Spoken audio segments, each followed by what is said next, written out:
Hi, magandang araw po muli sa inyong lahat for our second reading of the day. Tingnan naman po natin kung ano po ang makikita natin sa second reading of the day today. Yan. I hope napanood nyo na po yung first reading of the day. At ngayon po ay pumunta naman po tayo sa ating second reading of the day. No? Kamusta po kayong lahat? I hope na naka-resonate po kayo sa ating first reading of the day. Pero bago po yan, babasahin ko muna po yung mga gusto kong gamitin na baraha sa araw na ito ng Martes. A very, very powerful day for each and every one of us. Ngayon po nakabalik na ako sa studio. Sana po ay maging maayos po ang lahat, no? Makita po natin lahat at makita natin kung ano po ba ang message sa inyo sa araw na ito ng Martes.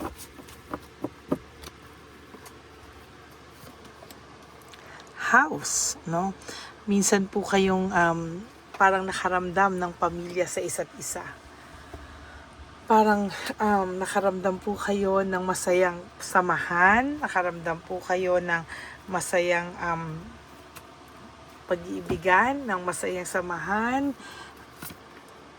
pero nagkaroon po ng pagtatraidor or betrayal, no? For some of you, naloko ka po or niloko ka po ng person na akala mo po kahit kailan ay hindi ka po sasaktan, ano? Parang sa nakikita mo po, akala mo po matatag yung pundasyon or foundation nyo. Pero napakagaling niya pala pong magtago, no? Talagang hindi niya lang po alam na mas magaling ka po sa kanya makahuli, no? Or makaramdam, no? At matapang ka po sa totoo lang humarap sa mga bagay-bagay na nangyayari sa'yo or hinaharap mo po, no? And sa lahat po ng ito, ang pakiramdam mo po talaga ay hindi ka po matatawaran, ano? And there is this rebellion, ano? Nagrebelde po siya sa'yo at talagang hindi mo po alam kung ano po ang kanyang gagawin, ano? Nagulat ka na lang po isang araw na parang ganyan na siya, no? At hindi niya po mabalanse, no? Yung nangyayari sa kanya. Hindi niya po alam ano nangyayari sa kanya. Ngayon po niya naiisip kung ano daw po yung samahan na meron kayo. And to tell you honestly, itong taong ito ay nakapagbigay sa'yo ng too much pain. Too much pain, too much suffering, no? Yung pain po talaga is napakasakit po talaga sa'yo, no? Hindi mo po inakala na makakaramdam ka po ng sobra-sobra, pero sa totoo lang po, hindi niya po, sabi niya, hindi daw niya alam, no? Ang nangyari daw sa kanya is self-entrapment, no? And self-victimization, ano? Na biktima daw po siya ng sarili niyang kalokohan, and siya po ang gumawa para matrap po siya sa anumang sitwasyon na meron po siya ngayon, ano? Wala pa rin pagsasaksak po ang naranasan mo sa taong to, at ganon din po ang nangyayari sa kanya ngayon, ano? Panay pagsasaksak din po ang nangyayari sa kanya ngayon, and hindi mo po maiiwasan. And sa nakikita ko po, talagang ito pong taong to ay talaga pong natukso. Natukso po siya talaga, and hindi niya po alam na makakaranas po siya ng ganyan, ano? Na ngayon pa lang daw po niya naiintindihan yung connection na meron kayo, yung ganda ng samahan na meron kayo. Ngayon po lahat po ng pinangarap niya po ay talaga pong bumaliktad, no? Hindi niya po akalain na babaliktad po ang lahat ng ito sa buhay niya. And napakasaklap daw po ng nangyari sa kanya, and hindi niya po akalain na sa lahat ng to ay magiging very, very unstable po siya, no? Sa buhay, no? And gusto niya pong mag-reflect or nagre-reflect po siya sa mga oras na ito, no? Hindi niya po alam kung ano po yung kanyang kinahitnatnan, ano? Sa lahat po ng nangyari sa kanya is parang ibang-iba daw po yung kinahitnatnan niya, no? Ngayon niya po namimiss yung samahan na meron kayo, at nagulat po siya, no? Bakit daw siya nagkaganito? bigla ka po niya kasing ginosting or bigla ka niyang hiniwalayan na hindi po siya wala po siyang paramdam at all, no? Nagkaroon po siya, parang bigla na lang siyang naging matigas, nagkaroon ng wall sa'yo, and sa nakikita ko po talagang minahal ka naman po nito pero bigla siyang nawala sa sarili niya at hindi niya po alam kung ano po ang gagawin niya. There is this healing, no? Kailangan daw po niya ng healing, kailangan daw po niya na hindi niya po alam kung ano po ang kanyang gagawin. Pagod na pagod po siya sa buhay niya. Sabi niya pakakailangan niya daw po ng pahinga. And yung nagulat din po siya kasi hindi niya po akalain na lahat po talaga sinuportahan mo siya sa lahat ng bagay, no? Pero siya po ang parang siya po yung bumigay, siya po yung bumitaw. Subconscious hanggang ngayon po, naiisip ka pa rin po ng taong ito, pero talagang ang pinapakita niya po sa iyo ay siya po ay matigas, no? Pero the truth is, siya po ay panglabas na anyo lang, no? Lion in reverse, panglabas na anyo lang po yan at hindi po yan ang katotohanan, ano? Sa totoo lang po, itong taong ito din ay ayaw po mag-isa. Takot po talaga siyang mag-isa. And nakakaramdam po siya ng parang gusto niya po na belong siya sa mga tao, sa lahat ng tao, sa paligid niya. Pero ang hindi mo po alam, no, siya po ay nakakaramdam ng too much pain ngayon. Iniisto ka po nito, no, nakikibalita sa ito. Iniisto ka ng taong ito. Parang hindi niya po alam kung hanggang kailan po siya makakaramdam ng pagkabagabag, no? Parang hirap na daw po siya, and ngayon niya naisip na sinayang niya yung storya ng buhay na meron kayo. Whew! Kakaiba kasi, no? Ibang-iba po at sayang na sayang talaga, no? Para po siya talagang naging ahas sa'yo, no? O inahas ka talaga, or may umahas sa'yo at nagpaahas naman po siya, no? Yan po yung napakahirap, no? Hindi niya minsan alam.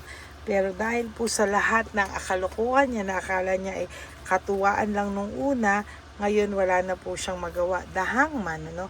When you say the hangman, ibig pong sabihin nito na wala pa po siyang ginagawa sa ngayon. Puno po siya ng hindi po siya nag-isip ng tama, puno po siya ng quick decision. Ngayon po, alam niyang siya ang sumira sa magandang samahan na meron kayo, no? Sinira niya po yan at hindi niya alam kung ano po ang gagawin niya. And as a matter of fact, ang tao pong ito talaga ay gulong-gulo sa ngayon. Gulong-gulo po siya, hindi niya alam kung anong gagawin niya, no?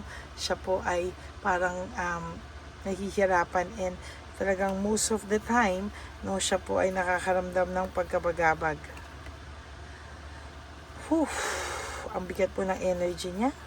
Lalo na on a Tuesday, bigat po ako sa energy niya, no? Puno po siya ng struggle sa buhay, no?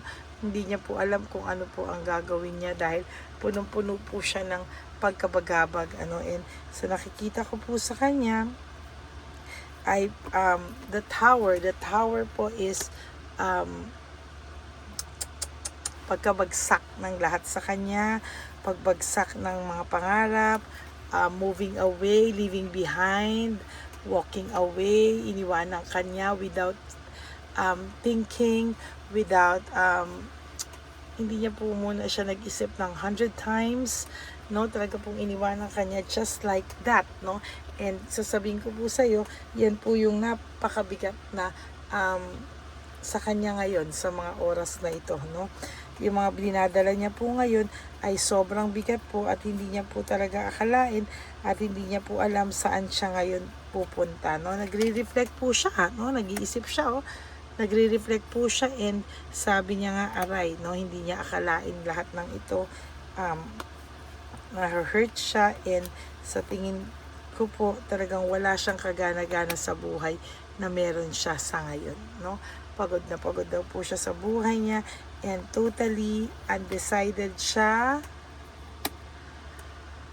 Wala po siyang wala po siya talagang decision pa, no, blinded siya sa lahat, and wala pa po siyang decision ngayon, hindi niya po alam kung ano po ang kanyang gagawin, and pagod na pagod po siya sa buhay niya. The Sun in reverse is about frustration, negativity, frustration, depression, malungkot na malungkot po ang taong ito sa ngayon. That's your first reading of the day. I hope na naka-resonate po kayo, and if you do, can you please give me a like and comment down below para alam niyo naman po kung ano po ang emotions nyo. Alam ko kung ano ang emotions nyo right at this very moment on a Tuesday, June 23. Tama ba? 23 na ba? Yun, no? So, sana po ay nakatulong po ako sa inyong lahat. And for those of you who would like to have a private reading with me, you may message me po at Ladyly Elena. That's Ladyly Elena. Nasa dulo po yan ng ating video. Diyan nyo lang po ako makakontak. That is my only official and legit FB and Messenger account. Ganon din po, sa lahat po ng gustong mag-donate on our One Love a Day na gagawin po natin ng July, I hope na ako po ay nagpapasalamat sa inyong lahat, and you may message me po directly rin po sa One Love a Day natin na FB and Messenger account na Ladyly Elena FB and Messenger. So sa lahat ang gusto magpa-private readings, mag-donate, dyan nyo lang po ako i-message. That is my only official and legit FB and Messenger account. Okay? At sa akin naman po mga ever loyal, solid, and faithful na Lady Elena family, I love you all from the bottom of my heart. Mahal ko po kayong lahat. And ako po ay nagpapasalamat sa inyong lahat. From the bottom of my heart, ay mahal na mahal ko po kayo. And God bless you all. Maraming salamat po sa walang sawang pakikinig niyo sa akin. Even sa ating mga timeless readings na gustong i-reiterate sa inyo ng tadhana. Pinipray natin yan at minimeditate natin yan kung ano po yung ipapalabas natin na timeless readings. Okay? So, ayan po, no, magandang gabi po sa inyong lahat, and this is our second reading for today, Tuesday. Maraming pong salamat. God bless you all, and I love you all, and ang lagi ko pong payo sa inyo is just to live one day at a time. You do 3 things that will make you happy for the day. Prioritize yourself, make yourself happy, and always choose to love yourself, because self-love is still the best love of all. And you have to realize that life is so short. Don't make it shorter by stressing yourself from all the pains and heartaches na binigay sa inyo na kahapon. Just surrender everything to the divine universe and just let go and let God write your life and love story. Ako po ay magbabalik for another set of reading for our third reading of the day. For the meantime, panoorin nyo muna po ito, at sana po ay may mapulot at makuha kayong aral at makaresonate po kayo. God bless you all, and I love you all, and I'll see you again on my next reading. God bless. I love you. Bye.